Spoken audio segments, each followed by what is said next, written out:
कैदी पकड़े गए हैं। पंजाब में दोनों कैदियों की गिरफ्तारी की गई है। मामले से जुड़ा एक आरोपी अभी भी फरार है। बाल सुधार गृह में फायरिंग का ये पूरा मामला है। आपको बता दें कि तीन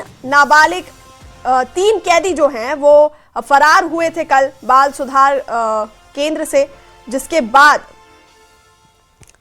आरएसपुरा से भागे जो दो कैदी थे वो पकड़े गए हैं। पंजाब में दोनों कैदियों की गिरफ्तारी हुई है और मामले से जुड़ा एक आरोपी अभी भी फरार बताया जा रहा है। बाल सुधार गृह में फायरिंग का यह पूरा मामला है।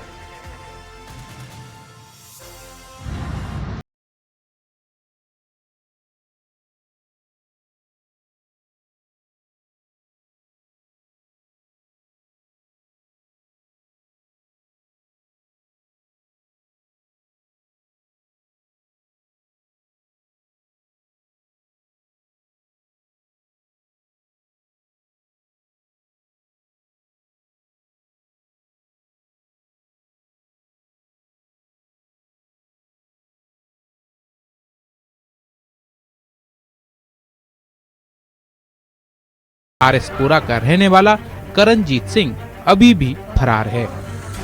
आरएसपुरा में सोमवार शाम 5 बजे इन तीनों कैदियों ने फिल्मी अंदाज में वारदात को अंजाम दिया और बाल सुधार केंद्र से फरार हो गए। बाल सुधार केंद्र में हुई इस वारदात की तस्वीरों में आप देख सकते हैं कि कैसे इन गुनहगारों में से एक ने पुलिसकर्मी के सिर को निशाना बनाते हुए फायरिंग कर दी। गनीमत ये रही कि ये गोली इस पुलिसकर्मी को नहीं लगी।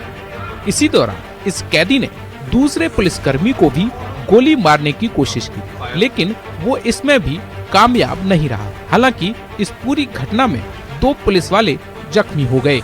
इस वारदात के बाद से करणजीत सिंह की मां भी लापता है, जिससे इस घटना के पीछे बड़ी साजिश की बू आ रही है। घटना के बाद बाल गृह केंद्र की सुरक्षा व्यवस्था पर भी गंभीर सवाल खड़े हो गए हैं और प्रशासन ने एक्शन लेते हुए बाल सुधार केंद्र में ड्यूटी पर तैनात दोनों घायल सुरक्षा कर्मियों समेत 6 को सस्पेंड कर दिया। कई अनसुलझी गुत्थियां हैं जिनका जवाब अभी तक नहीं मिला है कि ये पिस्टल कैसे पहुंची, कौन लोग उनकी मदद करने के पीछे थे, वो यहाँ से लुधियाना किसकी मदद से पहुंचे। ये तमाम वो सवाल हैं जिनका जवाब आने वाले समय में पुलिस को देना होगा। कैमरामैन चांद के साथ राजन वैद, न्यूज़ 18 जम्मू।